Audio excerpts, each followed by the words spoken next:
if you're an ultra hygienic person, this is like a nightmare for you because the dog will poop whenever she's poops. Right. And so it could be on the floor.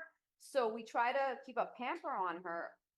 But the problem with keeping a pamper on her is that because she's a female, she can get a UTI. And she's already gotten 3 UTIs since the surgery, which hasn't even been a year. So it's almost like every quarter she's probably going to get. How do you know she has a UTI? It stinks. The pee stinks. So it smells really bad. So that's a vet visit at that point again, and they have to put them on antibiotics. You have to get a culture. They have to send it out, just like, humans, they have to send it to a lab to find out what type of UTI it is. Oreo, you're a disaster.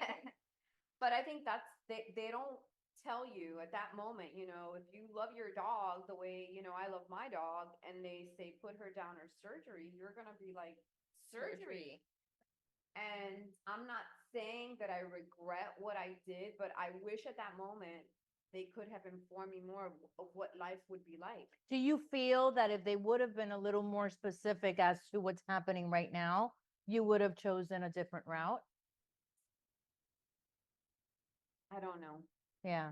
I don't want to get hate. People will, I don't want to get. No, listen. You would have asked more questions also. I think okay, if my only decision is like either this or put the dog down, it's like, okay, can you explain to me more? Because I say my decision is like, okay, I can't, my life is so busy. I'm not going to have time for her. So she's going to always, she's going to suffer. Still. Right. Well, and we go back to that, in the end, a pet, a dog, a cat is a family member. Like we get to that emotional point where we love them so much and they become a part of our extended family almost.